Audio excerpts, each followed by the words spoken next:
Ladies and gentlemen, welcome to another edition of the Bleedlos podcast. This episode is presented by our partners at BetOnline.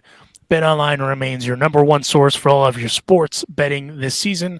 Everything from the NFL playoffs, pro and college basketball, UFC, MMA, and more. You'll always find the latest odds, team matchup info, player news, game trends at BetOnline. With live betting options, free contests, and live scores for almost any sport or game imaginable. BetOnline is truly the fastest and easiest way to bet all of your favorite leagues and events. If you head on over to the website today or use your mobile device to join, and you will receive a 50% welcome bonus with your first deposit. Make sure to use our promo code, which is BELIEVE, BLEAV, to receive your rewards. BetOnline.ag, where the game starts. Huge thanks to them for sponsoring this week's episode. And stopping by the Carne Asada for a few minutes is someone that joined us last year around this time too. So it's kind of fitting that we have him join. Max Muncy. Max, how you doing? I'm good, guys. Thanks for having me on. Yeah, thanks for coming back. So obviously, last year ended the way that it did, and we're moving on, and it's a new year. Looks like it's a youth movement, and I'm pretty excited about it. I wanted to ask you. I mean, you're at the forefront of it all. Who are you the most excited to see come up? Because there's some young guys that have been kind of making headlines here and there, and now we finally get to see them do the thing. Who are you excited to see? Yeah, there's a lot of guys that I'm real excited about. I think Gavin Stone. That's a guy that we brought him up last year to throw to us before the playoffs, and I thought he could have pitched for us in that series. I thought he was really, really good. Obviously the numbers speak for themselves last year. Hopefully he can keep it going this year, and there's not any regression. I think obviously Vargy, from the position player standpoint, Vargy, I think he's going to be a special bat. The guy can really, really hit. He's got it in his blood. And, I've talked about it before that the most impressive thing to me about Vargy is just, his willingness to show up to the field and work and listen and learn from the older guys. And, he's always there early. He was always there in the cage, just watching guys go about their business, learning their routines, learning how he could implement that to his own routine, and trying to figure out what worked best for him. And, to me, I was very impressed by that. Just for a young guy to already have that kind of mentality to just, what can I do to get better? And he was definitely doing that. Last year we saw obviously Vargy, we saw James Outman come up, and a couple other, Ryan Pepio, all these guys come up. Out of all those guys, aside from Vargy that you mentioned, who kind of wowed you a little bit once they were able to get in that environment and get going? I thought, kind of a maybe under the radar name. I thought Michael Grove performed very well for us. Just the way I saw him conduct his business on the mound, I thought was very impressive. He wasn't scared of anything. He attacked. He trusted his stuff. And on top of that, he listened to what, the coaches were telling him, and, how could he make his stuff better? And I feel like every time that he went down and came back up, you could see that he was clearly working on those things. And each time he pitched, he got better. And, towards the end of the year, he kind of, he got a couple starts in a row for us. And I thought he performed very, very well. No, and that's a great under the radar name and guy, because he's got stuff, right? He's got stuff, and it's transcending at that level. And I agree with you. I think that he put some starts together that was showing some stuff. I wanted to ask you one thing. Last year, obviously well documented with the struggles, and you've talked about it a little bit. How did the step back come about? Because obviously I'm not a hitter, but the step back, that even watching you, I was telling these guys earlier before we were talking shop with you, I watched the video, and it kind of messes with you when you watch it at first, because it's very unorthodox and unconventional. And I know other guys in the lineup do it, but how did it come about? It's just, we identified the problem that I was having, which stemmed from my elbow. When I came back from my elbow, it got healthy, it got strong, and then I was doing a motion in my swing that I thought was good and comfortable, but at the end of the day, it was only what felt comfortable, and it wasn't actually the right thing to be doing. So I was working uphill. My elbow was constantly getting down, and I wasn't able to work to the top of the baseball. And we knew that was the problem very early on, and we were trying to fix it. It's just we couldn't find anything to stick. And that's the frustrating thing with baseball, is you can identify the problem. It's just not always an easy solution. So, I mean, starting in like late April and May, we were in the cage and early work, and we were doing things to try and fix that. And as soon as we got into the game, I couldn't get anything to stick. It just it was just a force of habit, and we couldn't break it, and it was bad. And we were doing everything we could to try and fix it. And my cage work would be great. I'd be doing everything that I needed to be doing. I'd be working downhill. I'd be everything was perfect. And as soon as we got in the game, it just reverted back. And so for several months we were trying to fix it, and we eventually just kind of threw our hands up, and it got to a point where we started trying some radical ideas. We were trying everything from hitting like Ichiro to Jeff Bagwell to just all these different stances and things. And eventually we were in Colorado, and we said, well, why don't let's try just being a little antsy in the batter's box, act like Nolan, because we were in Colorado. And so Nolan came up, and, Nolan's one of the most twitchy guys in the league. He's always moving around, and he actually has a step back in his swing too, but he's moving so much you don't necessarily notice it, but he does do one. And so we tried to mimic him a little bit, and ended up putting my body in a perfect position and in the cage. And so we said, well, let's just take it out to the game, and we'll see what happens. I mean, we can't get any worse at this point. And I think my first 3 at bats or something, I ended up hitting 3 low line drives. Only got 1 hit out of it, but it was the fact that it was 3 low line drives that I hadn't really done that all year. And so we knew we kind of had something from there. And the original plan was it was just going to be a stopgap until I was able to fix it, and we ended up using it the rest of the year from that point. Baseball, the game where whatever sticks works, and you just keep going with it. Exactly. Max, this is now going into year 8 for you, right? I believe so. I'm not entirely sure on that, but this sounds right. So in terms of, you look back at your first big league camp and what you did there, to now what you're going into this year, has anything really changed? Have you changed your approach? Because it seems baseball players are such creatures of habit. The routine is very important. Now that you are a so-called veteran, do you look back at you go, all right, I don't need to do that so much. I'm good. No, the only thing I've changed is just moving my schedule back a little bit. When you're a young guy coming into your first camp or two, you got to be ready to make that impression right away. So you're starting your hitting program back in October, November. You're doing anything you can to make sure you can make that impression right away. Whereas now I push it back just a little bit to where I know that spring is more of a getting me ready for the season type thing. That's one of the things you are afforded as a veteran, that you're on the team, and you kind of need to do that just because of how long the season is. When you're using that extra month or two to try and get ready for spring, it takes a toll on you come August and September. So that's the only thing I've really changed. Other than that, I keep the exact same mindset. I still show up like I have something to prove. It's just, I just move my schedule back a little bit. So how counterproductive is it to, you talk about all the analysis you do, the video, everything that you're looking at. You look back at how the season ended. So you don't want to make those same mistakes. When do you stop that and have the short-term memory of like, I got to move forward. I can't look back anymore. I need to focus on what's going to happen. I mean, that's baseball all the time. You can't ever look back. Obviously it's hard in the off season to not kind of look back at what happened and wonder where things went wrong. But, you can't really afford to do that. You have to make sure you keep moving forward. And so, especially in the game of baseball, it's one of the few sports where it's an everyday type of grind. Hey, you went 3 for 3 the night before. Congrats. You got another game where it doesn't mean jack squat. You went 0 for 3. It doesn't matter. You have another game the next day. So you hear it from players all the time. Every day you show up to the park, you're 0 for 0. It doesn't matter what you did the night before.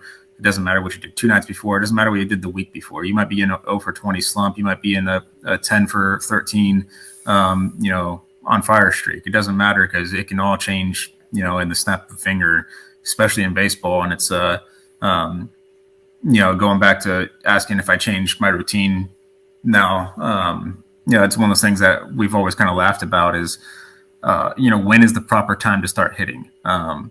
Because we talk about in the season, if you find something in July, right, you're grinding away and you find something in July, it lasts you maybe a week at most. And then you're right back into having to find something again. So, when's the right time to start your hitting program? Because if say you find something in December, well, congrats, you still got 3 more months until the season comes along. So it's like, if you can't even get something to stick for more than a week in the season, then when should you start hitting in the off season? But for a lot of guys, they have to find that sweet spot for them.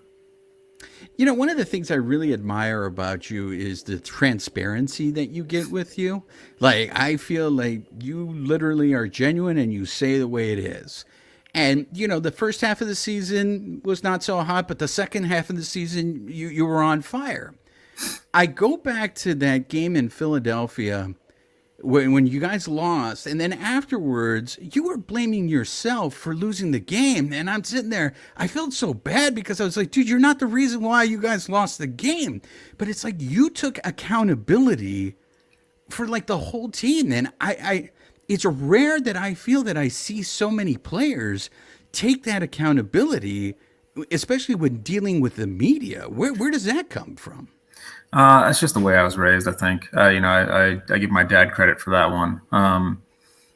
It's just you can't put the blame on anyone else. It's if you want to be the guy, you got to take credit for when things go good or bad. It doesn't matter. You have to make sure you stay the same. And the one thing that's bugged me the most is when you always see that something happens and a guy wants to blame everyone else over it. Sometimes there are certain conditions that you can use as an excuse, whether it's the weather or the field or sometimes there is an actual excuse. But when people are blaming other people and it's like, oh, well, so-and-so didn't allow me to get into this groove, or, so-and-so is not, playing me at this point or at this position or batting me at this spot in the lineup. That's something that's always irked me when guys have complaints like that. It's just, you gotta own up to your own mistakes, and you gotta be able to accept it, and you gotta be able to learn from it and get better. And, the best players in the world, just, they learn the most from their mistakes, and they learn how not to make those mistakes again. They don't blame the mistakes on something else and expect it to change. I heard you give a lot of credit to your teammates for the first half of the season for lifting you up, saying, hey, man, we know you're going to come through. We know we're going to depend on you towards the end of the season. I'm pretty sure you did, because Dave Roberts is a player's manager. But what is that relationship between a player and a manager where you're going through a funk and you're starting to think, how much rope is this guy going to give me? Is there going to be a time where they're going to come up to me and say, hey, man, we got to go in a different direction. It's not working out. No, it's always in the back of your head, I feel like.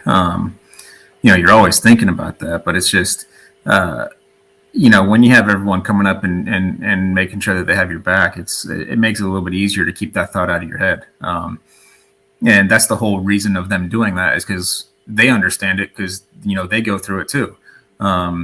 Everyone has a little thought in the back of their head. And so when everyone's coming up trying to squash that for you, it's easy to show up and know that, hey, if I focus on getting better, I know what kind of role I'm going to have with this team. If I show up and, if I work as hard as I can and do things the right way, and I know that everyone's going to have my back, we're going to come out of this.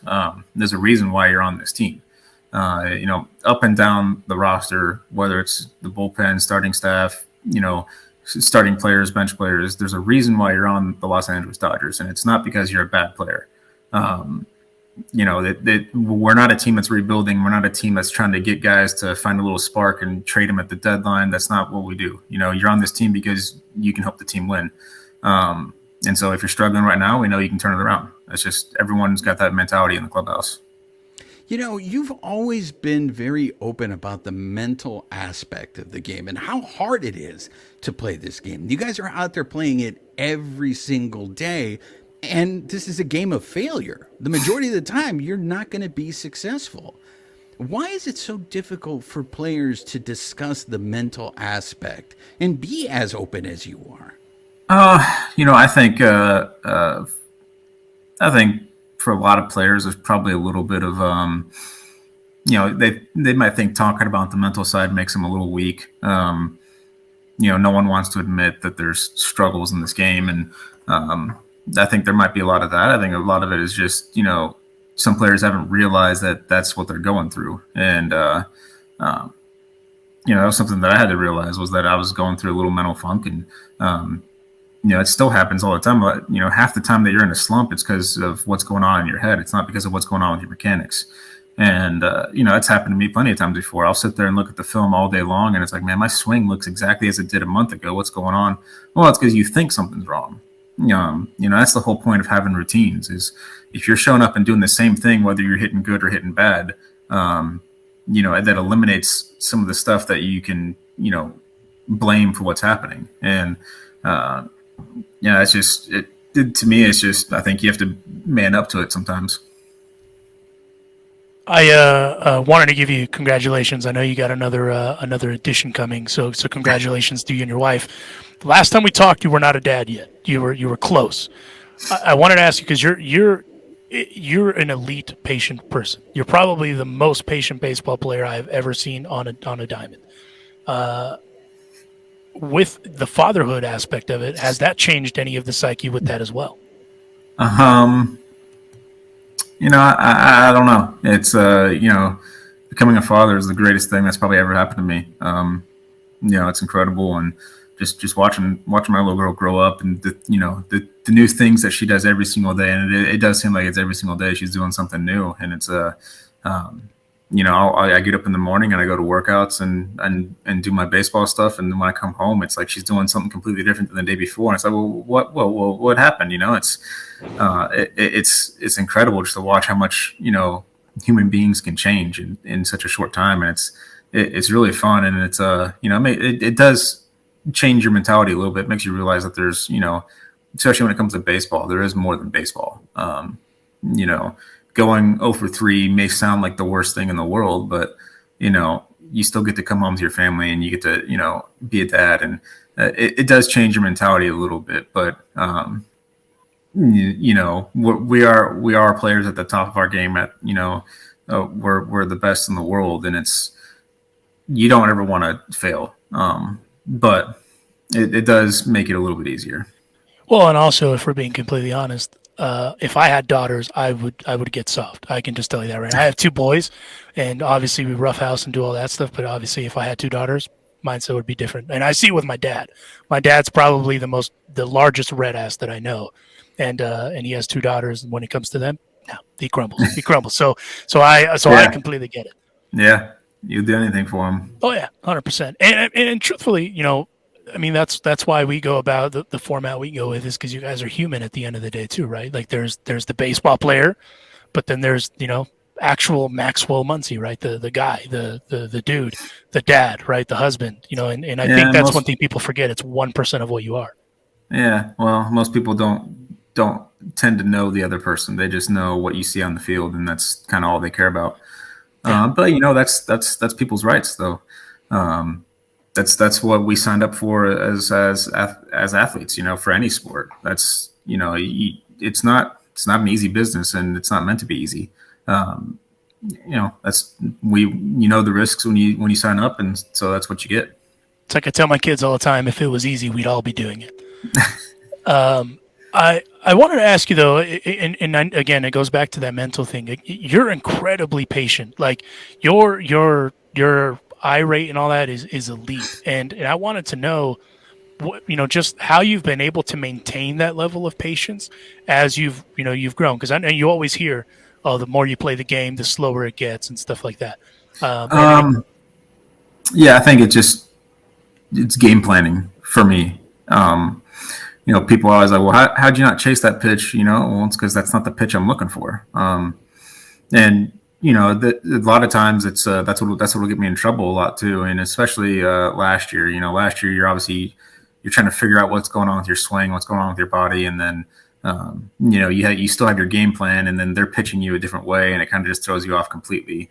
But that's always what I've accounted my eye to, is that I just have, a certain game plan going in. I'm looking for a certain pitch, and if it's not the pitch in the area that I want to swing at, then I'm not going to swing at it. And you can't be afraid to take strikes sometimes. And I know that's like the biggest thing is no one wants to take a strike, but it's sometimes you take a strike to get a pitch. If he throws a good pitch, sometimes so what?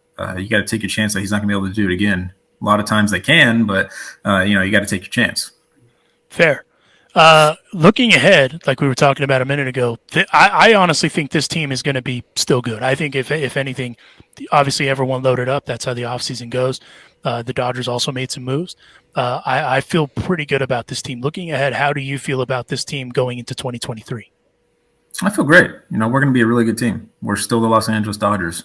I know we didn't make the huge splashes that a lot of these other teams are making, but that's because we don't have to make the splash. We already have an extremely good team in place. And I know we're losing a couple of pieces, but we also still have the best minor league system in baseball, and those guys. It's about time for them to come up and start making their impact, and I think you're going to see a lot of that this year. And that's something that we always you got to always keep in mind that with a long season, people are going to need breaks, people are going to get hurt, and that's where we've always had such an advantage over other teams is that when our guys get hurt, we have these young guys coming up and filling in. Now they just got to fill in for a little bit of a larger role than just the occasional spots that we're going to be counting on them a little bit more. And I think that they'll be up for the challenge. And I think a lot of those guys are going to struggle. That's what happens at first, but I think they're good enough that they'll be able to figure it out and make the adjustments. And I think they're going to come up huge for us. You're 100% right. There was, you were there, you were a part of it, where there was the log jam of guys, right? The Jock Petersons, the Yasiel Puigs, some of those guys. And now you just got to let them rip. You got to see what they got and see what they can do. But I feel like this team counterbalances each other with the veterans and the guys. You're now, you're a statesman. You're one of the guys, right, in that clubhouse. And you strike me as the type of guy that doesn't take that responsibility lightly. Is that fair to assume? Yeah. With that, you had your major leaguer, you had your guy. A lot of people always want to know, how do you go about, showing the younger guys how to be a major leaguer? I think, what's funny is when I came up, it really wasn't that long ago, but it was just such a different time in the sport of baseball. When I came up, when you were a young guy, it was, you were carrying the older guys' bags. You were the last one on the elevator. You were sitting in the very back of the bus. You had to get to the field before the team bus showed up. Just little things like it was such a different time when I came up, and it really wasn't that long ago. Whereas, now they've kind of gotten rid of a lot of that, and I think it's for the better. But for me, it's just, I feel like you make an impact by just showing them how to do things, and not necessarily just saying, "Hey, watch me." It's more, "Hey, I'm going to show up and do my routine. I'm going to be there whatever time I get there," which for me, I'm always there. I'm always an early guy. So I'm always at the field early, and I'm always in the cage early, and I'm always doing my stuff early. And I feel like that's how you make an impact on the younger players is when they see, like I always talk about our young pitchers when they come up and, when they're showing up to the field and, if they're getting there at, at 12:31, whatever time they get there, and, there's extremely loud music coming from the weight room, and you're kind of going, well, what's going on? And you walk over there and you see Kershaw just absolutely getting after it. That kind of shows a lot to those guys when they're saying, oh man, Kershaw's already here getting his work in and trying to get better. And he's been in the league for, 14, 15 years. He's a first ballot Hall of Famer. It kind of, to me, that sets the example right away is when you have your top guy that's doing early work and not taking things for granted because of who he is. I feel like that sets the best example. And so that's kind of always the page that I've been on is, if you're there and you're doing your work and you're doing your routine, you're preparing the right way and you're not taking any days off, you just set the example that way. And then, if you have to have a conversation with someone, you have to have a conversation with them, but you set the example yourself. It's fair to say that your clubhouse is a players ran clubhouse. Dave is pretty hands off, right? Yeah, absolutely. Talk about that with Dave. But Dave, I feel like Dave gets shit on so much in an unfair way that it's if you really knew, right? with Dave, in my opinion, Dave's an elite manager because he lets, the kid gloves aren't on. He lets the thing go. And again, he gets bashed for it. But that's a tough job, too, because you're managing the likes of Max Muncy, the likes of Clayton Kershaw, other guys. The respect that you guys have, I know, is monumental. But Dave doesn't get, he's like Eminem. He doesn't get the props he deserves. I feel like Doc's an unbelievable manager, and he definitely does not get the credit that he deserves. And I know everyone likes to question some moves that he makes, but people don't realize why he's making those moves. He's not just making them to make them. He makes certain moves because he's always talking to the players. If we're in a game in July and he didn't pinch hit somebody, or he didn't bring someone in from the bullpen, and maybe they're fresh or whatever, and people will automatically just assume he's making a dumb decision by not bringing them in. Well, maybe he's talking to them, right? Maybe they got something going on at home, or maybe they're feeling a little sick, or maybe they're feeling a little tired. Doc's always in there talking with everybody. He makes his rounds. He's always checking in on everybody. Hey, what's going on at home? How's your family doing? Your kid's been sick, or how's your wife doing? Is she feeling okay? You guys are going through it. You're not going through it. He's always making decisions based on more than just baseball. And that's because he cares about everybody. And, that's what makes him an unbelievable manager. He's not just going, by the Excel spreadsheet that a lot of these managers are going by nowadays. He's making, moves based on the human beings. And, he'll never admit that. And, people will never see the reasons why he makes certain moves, but I know that everyone in the clubhouse is always behind him 100%. And it's just he does so much more than just manage baseball. He's managing human beings, and it's very rare to see. And to me, he's just I think he's one of the best managers, and he definitely doesn't get the credit he deserves. And I think he'll say that he doesn't need it, and I think he's right. He doesn't need the credit, but he knows as long as he's got everyone, as long as everyone's got his back in the clubhouse, which we always do. I think he's always to him, that's really all that matters. Does he have the support from the team? Is he making the right decisions? We always tell him that he is. Max, it always seems that when it comes to baseball, everybody wants to make things black and white, and that's just not the way it is. There's a lot of gray involved. You've lost some teammates this past year. You lost Justin Scherner. Let me rephrase that. They're no longer with the team. They're somewhere else. That sounded really morbid. I'm sorry it came off that way. But I feel like there's always this, when it comes to sports, there's got to be this intensity, right? Like it's us versus them. We hate them. But yet, you have these relationships. I mean, you played with these guys for a long time. They're your friends. I'm sure there's former teammates that you've played with. When you come across them, there's still going to be that it's like you guys still played on the same team, right? Yeah, it's that's where the business part of it is always tough. Decisions get made for any number of reasons, and guys will be on other teams, and it's always tricky because you spend 100 and if you include spring training, you spend well over 200 days seeing these guys every single day for 10 hours a day almost, and it's just you kind of you develop relationships with them, and just the clubhouse is such a unique place. It's hard to explain. You just every day you come in and you're seeing the same guys, and you develop routines with guys, and you develop relationships and friendships, and it's one of those things where it's hard to explain, but you do it every single day, and then all of a sudden a piece of that's not there anymore. Another piece is not there.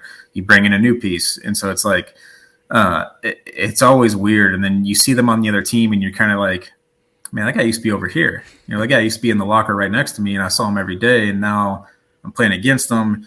You just kind of you have such inside relationships with these guys, and when they go on another team, it's hard to almost it's almost hard to kind of keep a competitive edge with them, because you're almost out there just having fun. But at the end of the day, you got to win the game. You mentioned the business aspect of it. You have a team option next year, right, in 2024.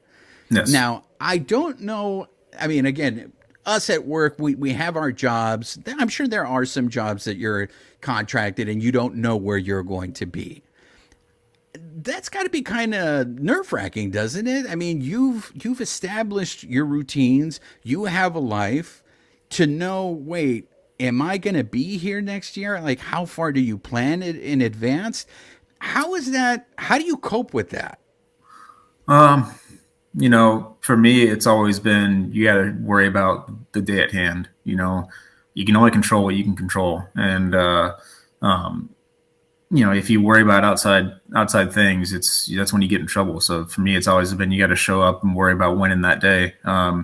You got to show up and worry about whether it's the Pirates or the Padres or the Rockies, whoever it is you're playing, you got to worry about them that day, not for the series, not who you're playing in a week. You got to show up and worry about that person that day, that pitcher that day, or that play that day. That's kind of how I've always focused on it.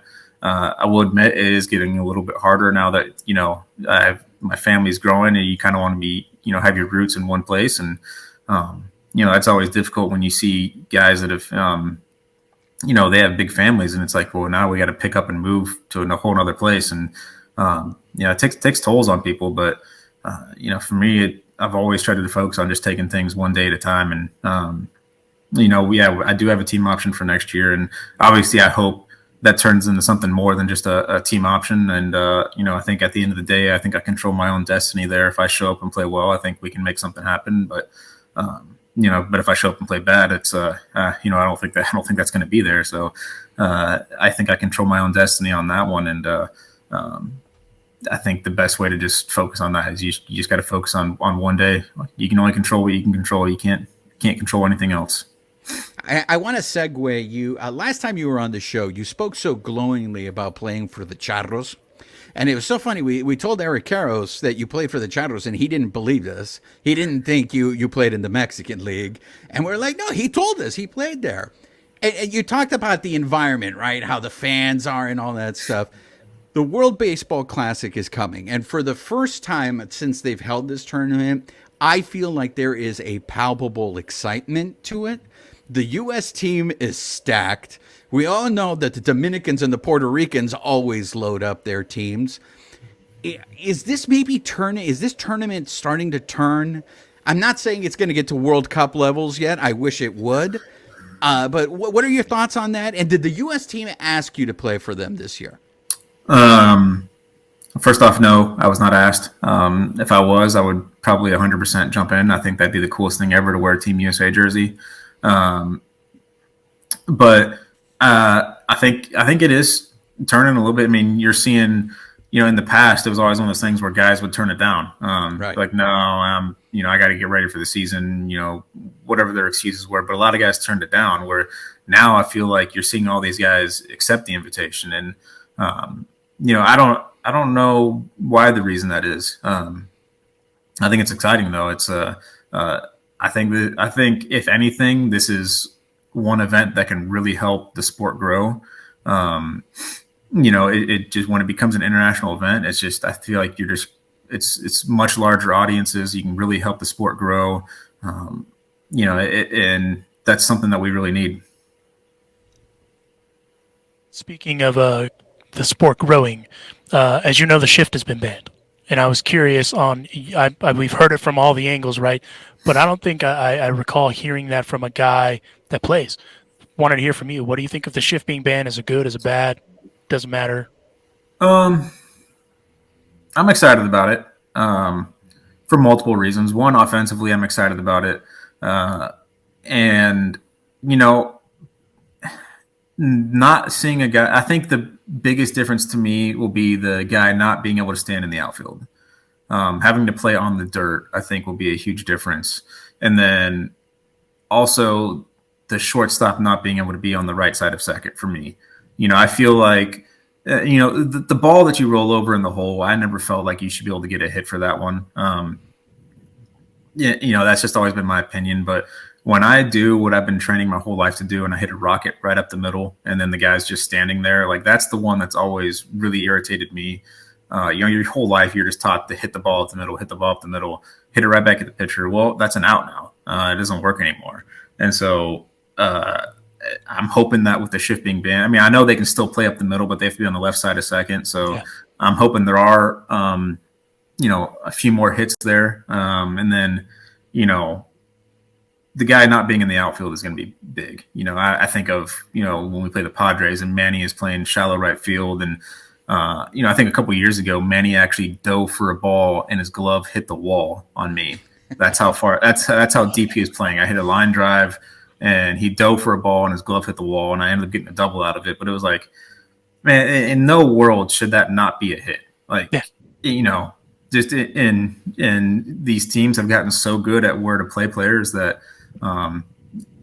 it was becoming extremely hard to get a hit. It's just, there's always a guy standing right where you're hitting the ball, even if you're hitting it hard. And, that's where baseball is a really tough sport. You can do everything right and hit a ball perfectly. And guess what? There's a guy standing right there. Not anymore, because that guy's either have to be on the left or the right side of that bag. And now I honestly, when they banned it, you were one of the guys that I thought of because, like you said, you've been doing the thing you've been trained to do your entire life, hit it up the middle, but there was a guy there. And I think that's going to be beneficial. I got one more from you. I'm also excited for it on a defensive standpoint. I just feel like you're going to start to see, players, their defensive ability come out a little bit more now. Because, in the past it was, I can think about when I was playing first base. I think I never had on those metric numbers, which I couldn't care less about those. I think I never had good metrics at first base because, we shifted guys so well that, when we had Kike playing second, I knew what kind of range he had. So any ball hits my right, I let him get it. And that would cost me a negative point on the, the metric scale or however it is they use it, just because I let the second baseman get it instead of me getting it. And it's like, well, I don't care about that. We're getting the play done. And so I think you'll start to see some defensive ability coming out from a lot more guys just because there's not going to be as much overlap. I can think of times when playing third last year, Trey would be about 2 steps to my left and then 2 steps to his left would be Lux playing, and it's like you don't get to use any range at all. It's like if the ball's hit right at you, you just field it, and if it's not, the guy next to you is going to get it. No, 100%. I sabermetrics are in my fight club because I feel like it disrespects guys' value, like with things like you just laid out right there, right? But, there's also so many ways to game the system too. Yep. Like with outfielders, if you play on the warning track, you get extra points for always catching a ball running in. It's just there's so many ways to game the system, and I just don't care about any of that.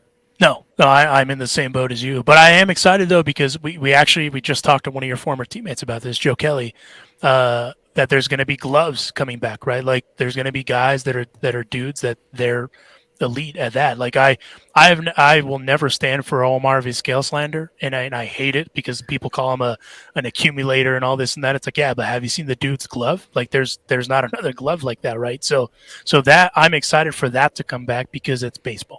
And so, and like the same, get out of here with sabermetrics, man. Don't even get me started with that. It pisses me off so bad. I have one more from you, and then I'll throw to Juan. I wanted to ask you, obviously, normally we end the show asking about tacos. I wanted to ask you what is playing on the Max Muncy playlist right now, because I know you're about to approach that point where you're going to watch YouTube repeatedly with your children. So I know you got to maximize that max time too. So in terms of like what shows or what music that you're listening to, yeah. I've been getting kind of big into podcasts when I drive to my workouts. Every morning it just it just kind of interests me. There's a lot of good podcasts out there. A lot of good topics. I was just listening to a Joe Rogan one with a couple of I think their name was Sam and Colby. They're ghost hunters. Oh yeah. Yeah, that was one, yeah. It's stuff that I would never think about on my own, and it's just interesting to me. And I've listened to so many different podcasts from different creators, and it's just it's just fun. There's so many things out there that I know absolutely nothing about, and it's just people love doing that kind of stuff, and I find it very interesting. There a podcast I would suggest, just throwing this out there aside from the Bleed Los podcast, obviously I have to do the shameless plug. Nice. The scariest case you've never heard of is this episode, or I'm sorry, this podcast called Conviction. It's a Spotify original. Check it out because it's something I would never think of, and then you listen to it and you're like, what the fuck is going on? Okay. So I would suggest it.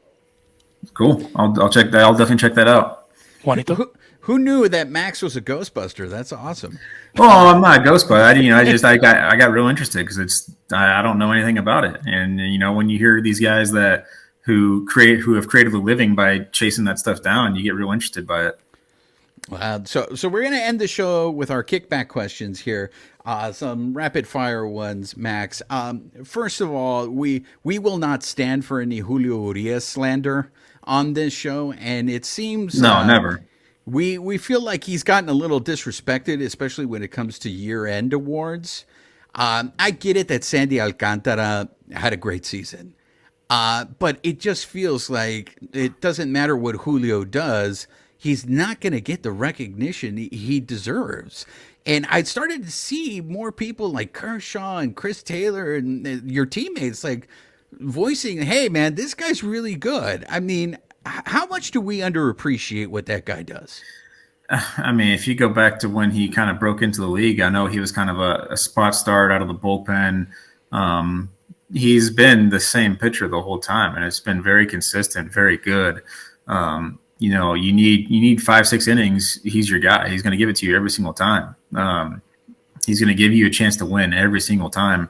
And then on top of that, he wants the team to win. And you've seen that from him in the postseason where, he makes a start, especially in 2020, he'll make a start. And then for 2 straight games, he's coming out of the bullpen and closing games out or, giving you just innings. And he's all he cares about is winning. And, he's been one of our best pitchers. And there's no doubt about that. And I definitely agree. He doesn't get some of the recognition he deserves. And, look at his last 2 years, especially. He's been borderline one of the best pitchers in all of baseball. When it's all said and done, you're going to be able to say that you played with Clayton Kershaw. What was the thing that surprised you the most that you just did not expect playing alongside Clayton Kershaw? I think what I was talking about earlier, just, the guy, he just absolutely gets after it on his non-start days. There's no one that likes to have more fun than Kirsch does in the clubhouse. But before he does that, he makes sure that his work day is done. He's in the weight room, he's in the training room, he's out on the field getting his reps in. He's doing what he needs to do to get better, and he's doing what he needs to do to get healthy. And he's doing it just. He's so competitive with everything that he does, and he does it to the best that he can. Then when he's done, he's all right. We're gonna have some fun, and it's one of those things where I just feel like he really shows guys like you don't have to make a compromise. You can make sure that you do all the hard work and still have fun at the exact same time. Have you tried doing that baseball thing that he does with his hands, where he puts the baseball in between his fingers? No, my fingers aren't that long. I have real wide hands, but my fingers aren't very long, so I can't. I feel like you have to have really long fingers to be able to stuff that many baseballs in there. All right, East LA or the West Side? I don't know. That's an unfair question. I don't know if I have an answer for that. That's an unfair question. Because you don't. No, he doesn't. Because you don't live in LA, right? No, so I don't know. That's so you don't get around to explore the city during the season? Is it just strictly all baseball? No, during the season, yeah, it's just I go to the field, I come home. I go to the field, I come home. My off time is spent with my family, and it's whatever they want to do. If they want to go out, then we'll go out and go explore. But a lot of times it's just we try to treasure the time that we have because during the season you're gone so much, and it's tough. So we just try to just spend whatever time we have together. Nice. We've seen you guys play against the Giants up in San Francisco in a playoff series. We saw you guys last year play against the Show Pods. We see the energy coming off of those fans in that oppose. Is it as exciting as it comes off through the TV? I mean, does it do something for you guys to feel all that hate, all that negative energy directed towards you guys? Yeah, it's fun. It's a lot of fun, and that Giants series a couple of years ago was incredible, and the Padres series last year just took it to a whole nother level. And I absolutely hate admitting this because it kills me, but that series in San Diego, that was the most electric atmosphere that I've ever been a part of. It was pouring down rain at one point, and not one person was leaving their seats. They were blaring music over the speakerphone that I think it was Blink 182 maybe, and the entire stadium was singing it. And it was like, man, I think at one point me and Trey kind of looked at each other and we were just like a little bit wide-eyed. We were like, man, holy cow. And like I said, it absolutely pains me to say that, but it also gets me excited because I know that our fan base can do even better than that. And, I know that we just have to get the situation going, and, Dodger Stadium is the best stadium out there. And, with our fans, it can be absolutely rocking. And, it gets me really excited for the season. I know that. There you go, Dodger fans. The gauntlet has been laid. So when Sevier plays the Tigers of the North in the 8th inning, you guys need to come out. You need to show Max that LA can represent. They don't have to show me anything. I already know. They've already showed me more than enough. And that's the biggest point I want to make is that we have the best fans. There's no doubt about that, and I've seen it. So last one from me. I want to end the show like this. Professional wrestling is the male soap opera. True or false? I don't know. I got no comment. Don't be like Chris Taylor, Max. Chris Taylor totally poo-pooed us because, Chris Taylor wrestled in like middle school, right? And he told us that, they don't watch that wrestling. And we're like, come on, man, everybody. Not even as a kid, Max, you never watched wrestling? No, as a kid I did, but I was probably 5, 6, or 7 years old when that was going on. He's a grown man now, Juan. You can't. I literally haven't watched wrestling since I was probably 7 or 8 years old. So I don't have an answer for you. Back when I was doing it, when I watched it, I remember it was The Undertaker, and you had Kane, and you had Shawn Michaels, and the Attitude Era. Then you are a product of the Attitude Era. Yeah, that's what I remember, and obviously I was a kid, but I remember it being awesome. But I literally haven't seen a wrestling match since probably I was 8 years old, maybe. So I don't really have a good answer for you on that. No, that's a good answer because, see, Alonzo, he's like me. I stopped watching wrestling when the golden age ended. So for me, that's what wrestling is. It's the golden age. See, but here's where I have to throw to throw the challenge flag because you also don't like collectibles. You called them toys. So at the same time, my friend, you cannot have, you can't. Yeah, because you shouldn't be beating up kids to get toys. Oh, wow. You know what? Wow. One last thing. Max, you got to prove this wrong. There's a theory out here that the other Max Muncy in Oakland has a baseball card that you signed, that someone is selling on eBay saying you signed. Is that true? I have no idea. I have no idea. All right, there you go, babyface. Get on that. That guy's getting ripped off. That guy on eBay who's trying to sell it, saying that the Dodgers Max Muncy signed that. But anyways, so we know that you're an Undertaker fan, and I accept that answer. But when you see Chris Taylor, let him know. Just admit it, man. It's okay to admit that at one point in your life you liked wrestling. I think everyone at one point liked it. Yeah. No, Chris Taylor poo-pooed us. Mr. Shy Chris Taylor won't say anything bad about anybody. Totally judged us. I'm sure when he was 7 or 8 years old, like I was, he watched it. Max, my last question, and then we'll set you loose. My employer, Utah Football /Athletics, is going to be playing your Baylor. I forget the Baylor Bears. Forgive me. What do I need to do while I'm in Waco? Because I'm going to be there for 2 days. Well, I feel like the obvious answer is the Magnolia Silos. It's the Chip and Joanna place. You got to go to George's. It's a bar. Get the crazy wings; they're really good. Okay. And then depending on how you're feeling, you can do the gut pack from VTEX. We'll see how you're feeling after that one. I don't know if I should be sketched out or.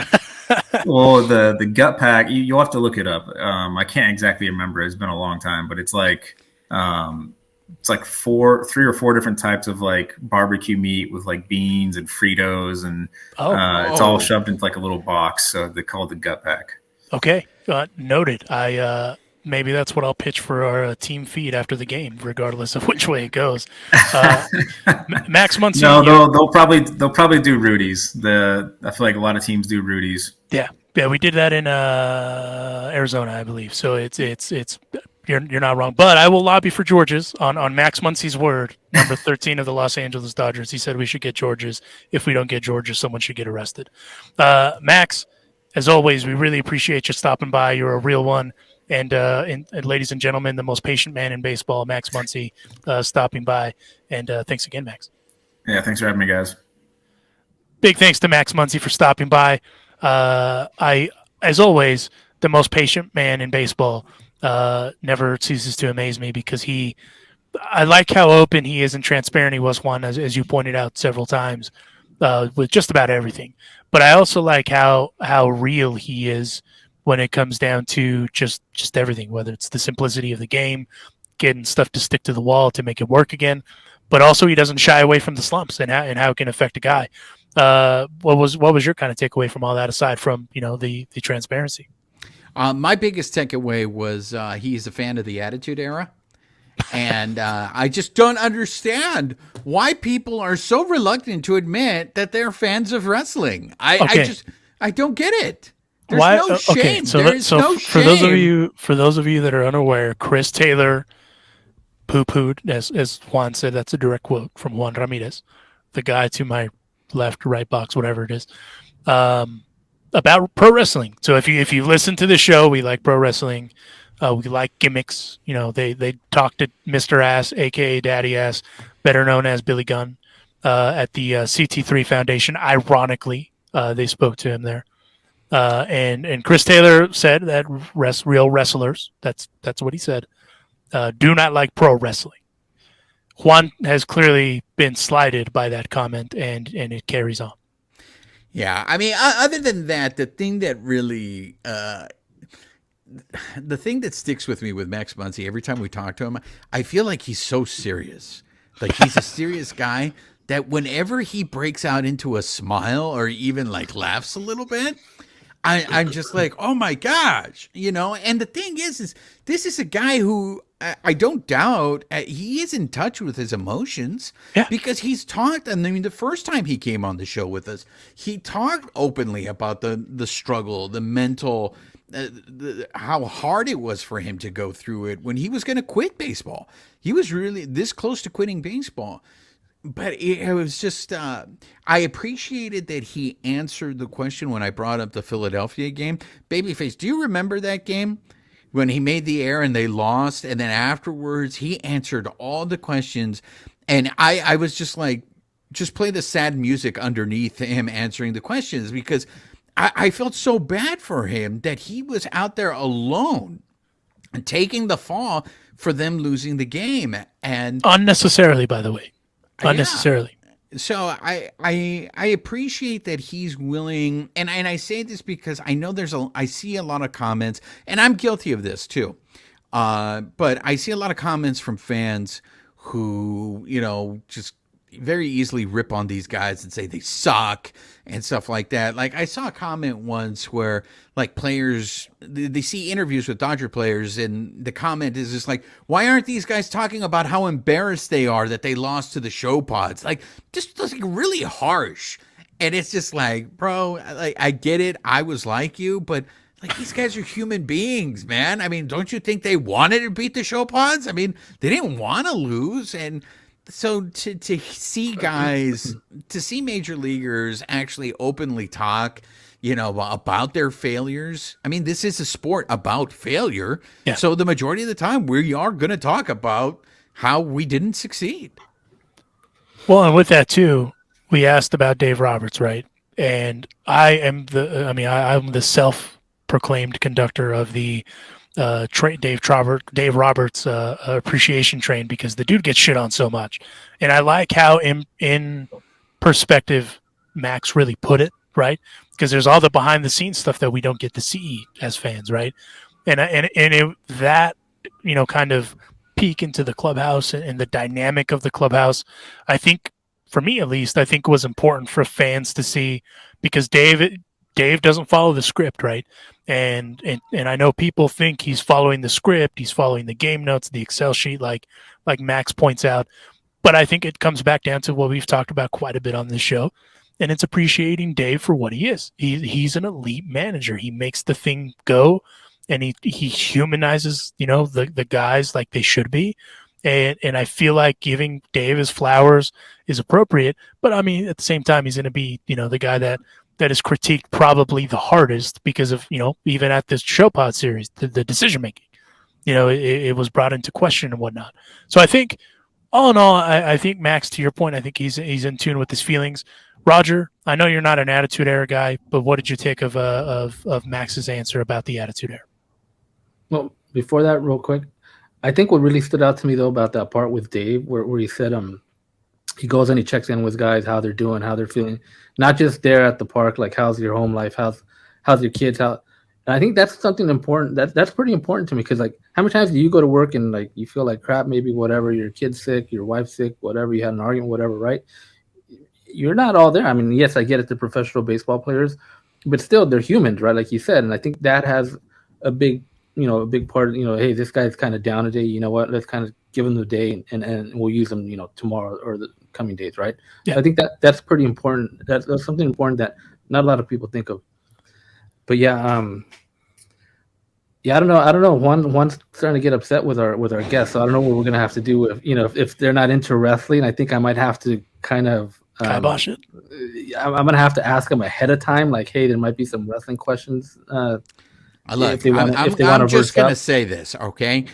That video, you posted that video of Chris Taylor's response to the wrestling question. He did. What was one of the comments on our Instagram? Do you remember that? Who commented? Joe Beimel. The ambassador. The ambassador, Joe Beimel, called out Chris Taylor on his nonsense and said, yeah, right, he's not into wrestling. See? The ambassador knows. The ambassador knows. So I think we need to build a squared circle and just hammer it out. I mean, I think that like get you and like a Chris Taylor and listen, he's a real wrestler, so I think he's going to take you down. But I think since you are the ambassador of El Palenque, I think that's the only appropriate way to move forward and or build an octagon. I mean, either or works for me. Yes, but he will not be able to survive my aerial attack.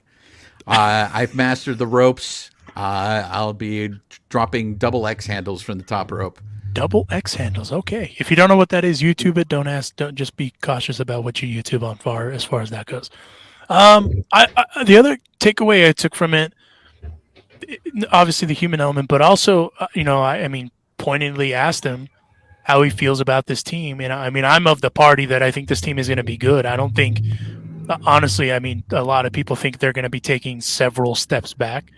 I think this team is going to be right where they were last year, as far as when it's all said and done, winning the division, going into the postseason, all that stuff. And I like the answer. He feels good about it. He's excited about the young guys, and we've talked about it. It's a youth movement, and I liked also the guys that he kind of threw out there that he was excited about. Vargy, friend of the Carne Asada. Gavin Stone, would like him to be a friend of the Carne Asada. Michael Grove, legit. So, I mean, that was also interesting to hear because he didn't seem concerned, right? And you hear all these fans that are not mad about, the sexy moves, and he's keeping it real. Hey, we're right where we need to be, and we're letting them rip. And I think, I would agree with that. What do you guys think? Roger first, please. Roger. I mean, I was telling you guys before, yeah, I mean, I'm excited. I'm excited to see these guys play. Like last year, like I was telling you guys, Dodgers on paper, right, were the best team, right? Did that work out like as the best team? No, right? So on paper and off paper, right, it's two different teams, right? So right now on paper, hey, maybe people are like, I'm not so excited about this team on paper as I was last year, but look at how it ended up, right? So let's see how this ends. We got spring training, we have a full season ahead of us. We don't know what's going to happen. And like I said, I mean, maybe we don't need to be ranked as the top team. This is a team that's just going to walk through the league. Maybe this is the team that's gonna get them to the World Series this year and win it. And according to I was telling Juan last episode, according to MLB.com, they're winning the World Series this year over the Blue Jays. And there you have it. Show's over. We don't even. There's no point in having any more shows. See you guys all in the parade. See you guys all in October. That worked out for the Rams too. Yeah, look, this is what I'm going to say. Friend of the Carne Asada, the California sports lawyer, Jeremy Evans, said this. I'm going to steal his line, but I'm going to give him credit for it. Fair. He had told me, he was just like, the Dodgers were 22 games better than the Show Pods last year. And I get that it's a completely different team. He asked me, he goes, Juan, do you think the Show Pods are 22 games better than the Dodgers? No. And I don't know the answer to that. I do think, like Max said, he thinks the young guys are going to struggle in the beginning, and that might be the difference in them winning the division. But if they get into the wild card, and Babyface and I have talked about this a lot, as long as they're playing well towards the end of the season and they get in, I'll take that. I'll take that. So I'm not putting that same level of importance on winning the division, because I do expect those young guys to struggle, or at some point during the season, there's going to be a little bit of a funk, and that might be the difference that separates the Show Pods from the Dodgers. But if the Dodgers get in, and who knows what trades, what additions they make at the end of the, after the trade deadline, I'm very curious. I'm rooting for these young guys. I want these young guys to succeed. So I don't expect them to win the division, but I definitely expect them to be in playoff contention. I have a hot take. I do think they are 22 games better than the Padres. But Max Muncy said it himself. Contract year for some of these guys. Urias, Muncy, others. Kershaw, could this be the swan song? Don't know, but it's a 1-year deal. What I'm getting at is there's going to be guys that are going to play really hard because they're in some cases they're playing for a job next year, right? Could be with the Dodgers, could be somewhere else. But also the young guys are going to play with the chip on their shoulder because you're walking into a clubhouse where Mookie Betts, Freddie Freeman, Max Muncy, Julio Urias, Clayton Kershaw are all there. They're there every day. And then you got guys like Kersh, who's still, he's been in the show for what feels like fucking 15 years, 20 years, is still going hard and he gets after it, right? So you have, I feel like this is a good opportunity, like we talked about when we were in LA all together, where that cultural reset will come to a head and it'll be able to get this team going in the right direction. Do I expect them to win the World Series? No, I don't. If I'm honest, no. But I think, we've talked about it before. I think the Greg Popovich mentality is the move as far as win and just get in and just do the thing, right? Because if we're being honest, if you compare super teams, the Big Three era, how did that work out for Miami? From 2010 to 2014, they got 2 championships. Dodgers have 1. And you're only 3 years removed from that championship. That wasn't that long ago. And you still have a good chunk of that core. So, I think it's going to be a fun season just because of guys like Miguel Vargas, Gavin Stone. You keep hearing these names and now you actually get to see them. And so that's why I think it's going to be fun. But I like Jawface Max because if Jawface Max is any indicator of what this team is going to be, that means it's going to be a fun season and they're just going to rake. On that note, we'll go ahead and wrap this guy up. Huge thanks to Max Muncy, and congratulations to his Cowboys as of this podcast for advancing to the next round. We didn't want to jinx anything. That's not a jinx, Roger. So don't bring that into play. Let me guess, jinxes aren't real. We'll see on Monday because this will, the day this drops, we'll know what happens with the Cowboys. Well, if there's condolences that need to be issued to him, we can do that after the fact. But this episode was. What? I think you could do it now as well. But here's the thing, right? Is I don't want to be that guy because you claim that jinxes aren't real. They're real. Come on, Juan. Who are they playing? They are playing the San Francisco 49ers. Go Cowboys. Los Angeles.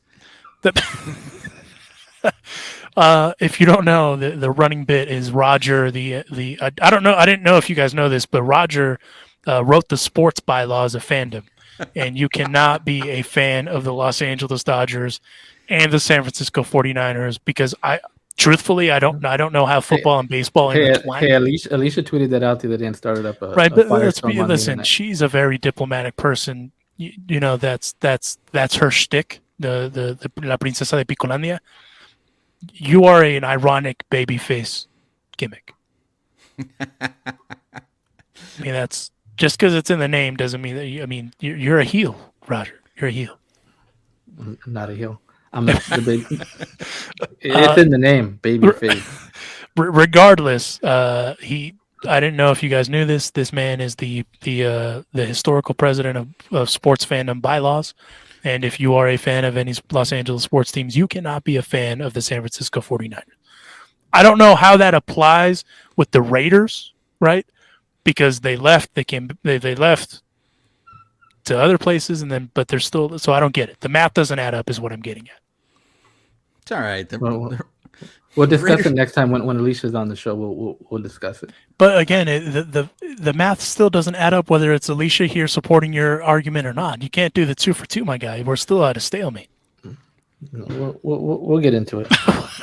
Well, anyway, big thanks to Max Muncy for stopping by. This episode was presented by our partners at BetOnline. If you head on over to betonline.ag and use our promo code, which is Believe, BLEAV, you will get a 50% welcome bonus on your first deposit. BetOnline, where the game starts. If you want to go bet on football, head on over to BetOnline. That's what myself and Juanita will be doing because our teams are not in the playoffs, as is Rogers' Los Angeles Rams. So hopefully we make some money. Probably won't, but that's how it goes. Thank you all for tuning in. From your boys Alonso y Juan and the babyface gimmick in the sky, ironic name, Roger. Thanks for joining us, and we will catch you down the road on the next one.